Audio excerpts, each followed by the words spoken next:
Hello, good morning, नमस्कार। सभी का स्वागत है स्पिरिचुअलिटी मैटर्स अध्यात्म और मेरे इस चैनल पे।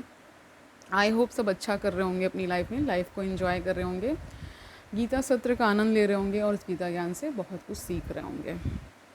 हम कर्मयोग कर रहे हैं, तीसरा अध्याय चल रहा है श्रीमद् भगवद गीता। अभी तक 37 श्लोक हो चुके हैं। आज 3 श्लोक और लेंगे और जानेंगे प्रभु हमें क्या सिखा रहे हैं आज के सेशन में। शुरू करते हैं आज का सेशन। Let's get started. 38 श्लोक। धूमेन आविर्यते वहिना यथा आदर्श मलेन च यथा उल्बेन। उल्बेन का अर्थ होता है गर्भाशय द्वारा ना। आवृता गर्भ तथा तेन इदम आवृतम। इसका अर्थ देखिए, जिस प्रकार अग्नि क्या करती है, धुएं से, दर्पण धूल से अथवा भ्रूण गर्भाशय से आवृत रहता है, उसी प्रकार जीवात्मा इस काम की विभिन्न मात्राओं से आवृत रहता है। ठीक है, इसका तात्पर्य देखिए, जीवात्मा के आवरण की 3 कोटियां हैं जिनसे उसकी शुद्ध चेतना धूमिल होती है। यह आवरण काम ही है जो विभिन्न स्वरूपों में होता है। यथा, जैसे कि, यथा का अर्थ होता है जैसे कि ना। यथा अग्नि में धुआं, दर्पण पर धूल तथा भ्रूण पर गर्भाशय। जब काम की उपमा धूम्र से दी जाती है तो यह समझना चाहिए कि जीवित स्फुलिंग की अग्नि कुछ कुछ अनुभव गम्य है। दूसरे शब्दों में, जब जीवात्मा अपने कृष्ण भावनामृत को कुछ कुछ प्रकट करता है तो उसकी उपमा धुएं से आवृत अग्नि से दी जा सकती है। यद्यपि जहाँ कहीं धुआं होता है वहाँ अग्नि का होना अनिवार्य होता है। ये बहुत बड़ा प्रोवर्ब है कि अगर कुछ है तो कहीं धुआं उठ रहा है तो फिर अग्नि होगी ना, कुछ जल रहा होगा।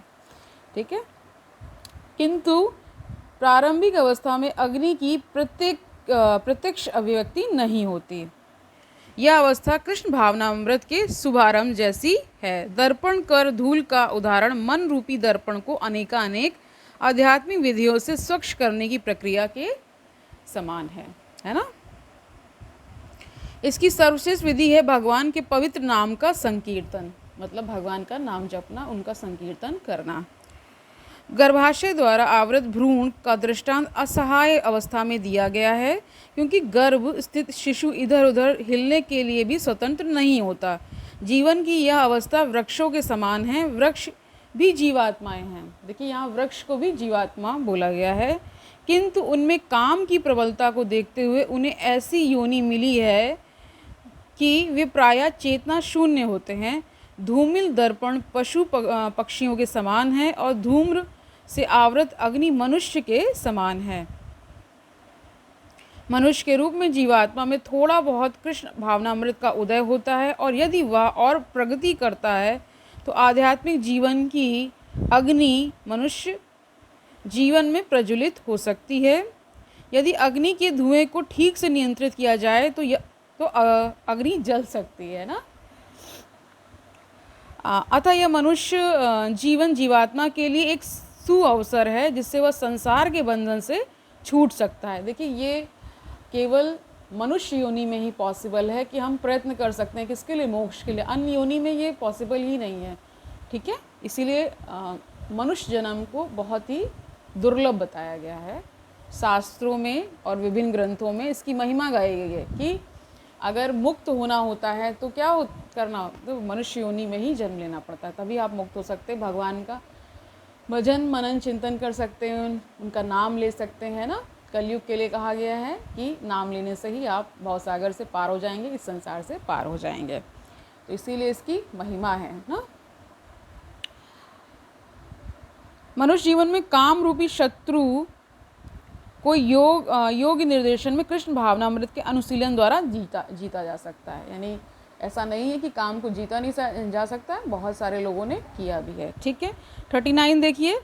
आवृतम ज्ञानम एतेन ज्ञानिनः नित्य वैरिणः काम रूपेण कौन्तेय दुष्पूरेण अनलेन च। अनलेन का यहाँ अर्थ अग्नि द्वारा है। ठीक है, अब इसका अर्थ देख लीजिए। इस प्रकार ज्ञान में जीवात्मा की शुद्ध चेतना उसके काम रूपी नित्य शत्रु से ढकी रहती है, जो कभी भी तुष्ट नहीं होता और अग्नि के समान जलता रहता है। इसका तात्पर्य देखिए, मनुस्मृति में कहा गया है, कितना भी विषय भोग क्यों न किया जाए, काम की तृप्ति नहीं होती। ठीक है, कितना भी आप विषय को भोग लेंगे लेकिन काम इसकी तृप्ति नहीं होगी, इसमें तृप्ति है ही नहीं। तृप्ति कहाँ है? प्रभु के नाम में, प्रभु के संकीर्तन में, प्रभु के ध्यान में। और प्रभु जब मिल जाते हैं तो क्या होता है? मुक्ति मिल जाती है ना। जिस प्रकार की निरंतर ईंधन डालने से अग्नि कभी नहीं बुझती, भौतिक जगत में समस्त कार्यकलापों का केंद्र बिंदु मैथुन यानी कि काम सुख है। ये कहा जा रहा है जैसे अग्नि में आप जितना भी ईंधन यानी घी डालते जाएंगे तो अग्नि भड़के ही ना, शांत तो होगी नहीं। तो वही यहाँ पे उदाहरण के माध्यम से समझाया जा रहा है। अतः इस जगत में मैथुन आगार या विषयी जीवन की हथकड़ियाँ कहा गया है, यानी कहा गया इस जगत को मैथुन आगार कहा गया है ना, इस संसार को ना। और हथकड़ियाँ इसलिए कहा गया क्योंकि इंसान उसमें जकड़ा हुआ है, उससे छूट नहीं पा रहा है। नहीं, काम इतना मतलब इतना आसक्ति उत्पन्न कर देता है ना, इसलिए। एक सामान्य बंदी गृह में, बंदी गृह यानी जेल के लिए कहा जा रहा है। ठीक है, एक सामान्य बंदी गृह में अपराधियों को क्षणों के भीतर रखा जाता है। इस प्रकार जो अपराधी भगवान के नियमों की अवज्ञा करते हैं यानी कि उनका पालन नहीं करते, अनादर कर देते हैं, वे मैथुन जीवन द्वारा बंदी बनाए जाते हैं। ठीक है, इसीलिए उनके अंदर काम वासना ज़्यादा होती। जिस भी मनुष्य या किसी के अंदर आप देखिए कि काम वासना ज़्यादा है, तो एक तरह से कह सकते हैं उसको एक प्रकार का दंड मिला है ना, कि आप उसी में लिप्त रहिए ना। ओके, समझ रहे हैं? आगे देखिए, इंद्रिय तृप्ति के आधार पर भौतिक सभ्यता की प्रगति का अर्थ है इस जगत में जीवात्मा की बंधन अवधि को बढ़ाना। अतः यह काम अज्ञान का प्रतीक है जिसके द्वारा जीवात्मा को इस संसार में रखा जाता है। इंद्रिय तृप्ति का भोग करते समय हो सकता है कि कुछ प्रसन्नता की अनुभूति हो, किंतु यह प्रसन्नता की अनुभूति ही इंद्रिय भोक्ता का चरम शत्रु है। देखिए, पूरे ग्रंथ में सिर्फ काम को ही शत्रु बताया गया, अन्य भी विकार हैं, जैसे अहंकार है ना, ईर्ष्या है, ये सब भी विकार हैं, बट काम को इसका बताते हैं जेनेसिस, यानी कि उसी से सारा, जब काम की तृप्ति नहीं होती तो उसी से क्रोध उत्पन्न होता है और वो सीरीज, एक चेन बन जाती है ना सारे जितने विकारों की। ठीक है, आगे बढ़िए। 40वां श्लोक देखिए, इंद्रियाणि मनः बुद्धि अस्य अधिष्ठानम उच्यते एते विमोहयति एषा ज्ञानम आवृत्य देहिनम। इसका और देखिए, इंद्रियां, मन तथा बुद्धि इस काम के निवास स्थान हैं। इनके द्वारा यह काम जीवात्मा के वास्तविक ज्ञान को ढककर उसे मोहित कर लेता है। ठीक है, अब इसका तात्पर्य देख लीजिए। चूँकि शत्रु ने बद्ध जीव के शरीर के विभिन्न सामरिक स्थानों पर अपना अधिकार कर लिया है, अतः भगवान कृष्ण उन स्थानों का संकेत कर रहे हैं जिससे शत्रु को जीतने वाला यह जान ले कि शत्रु कहाँ पर है। मन समस्त इंद्रियों के कार्यकलापों का केंद्र बिंदु है, यानी मन क्या है? सेंटर पॉइंट है। ठीक है, सेंटर और पेरिफेरी समझते होंगे ना, है ना, वही चीज़ है। क्या कह रहे हैं कि मन समस्त इंद्रियों के कार्यकलापों का केंद्र बिंदु है। अतः जब हम इंद्रिय विषयों के संबंध में सुनते हैं तो मन इंद्रिय तृप्ति के समस्त भावों का आगार बन जाता है। ठीक है, इस तरह मन तथा इंद्रियां काम की शरण स्थली बन जाते हैं। इसके बाद बुद्धि ऐसी कामपूर्ण रुचियों की राजधानी बन जाती है। बुद्धि आत्मा की निकट पड़ोसिन है। काम में बुद्धि से आत्मा प्रभावित होता है, जिससे उसमें अहंकार उत्पन्न होता है और वह पदार्थ से तथा इस प्रकार मन तथा इंद्रियों से अपना तादात्म्य कर लेते हैं। आत्मा को भौतिक इंद्रियों का भोग करने की लत पड़ जाती है, जिसे वह वास्तविक सुख मान बैठता है ना।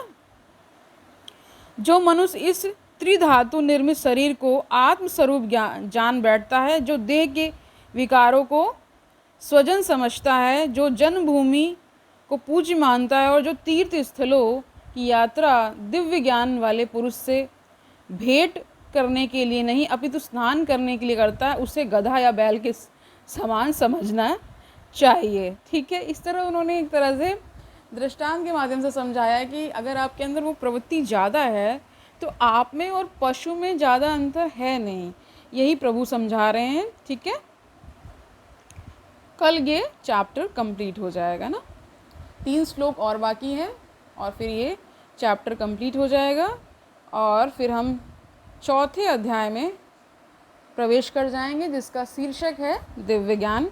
तो आज के लिए इतना ही रखते हैं। ठीक है, ओके, आई होप आपको आज का सेशन समझ में आएगा। इसमें आज के सेशन का सार यही है कि काम को शत्रु बताया गया है। अगर आपने काम को जीत लिया तो एक तरह से आपने सभी विकारों पे हथौड़ा मार दिया है। ठीक है, और अगर ये आपसे नियंत्रण हो गया, इसका नियंत्रण हो गया, तो कोई भी चीज़ आपके लिए कठिन नहीं है ना, सब चीज़ें सरल हो जाएंगी। तो आज के लिए इतना ही रखते हैं, कल मिलते हैं। तब तक आनंद से रहिए, सुखपूर्वक अपना जीवन व्यतीत करिए, सन्मार्ग से जुड़ते रहिए, अध्यात्म का फ़ायदा उठाइए। ठीक है, इतने सारे ग्रंथ क्यों हमें दिए गए हैं, इतने सारे मनीषियों ने, ऋषि मुनियों ने, है ना, भगवान स्वयं ने हमें ज्ञान देने के लिए और हमारा उद्धार करने के लिए ये सारे ग्रंथ बनाए ना, तो हम क्यों नहीं इसका लाभ उठाएं। ऐसा विचार करते हुए आज का सेशन समाप्त करते हैं। ठीक है, कल मिलते हैं। हरि ओम तत्सत।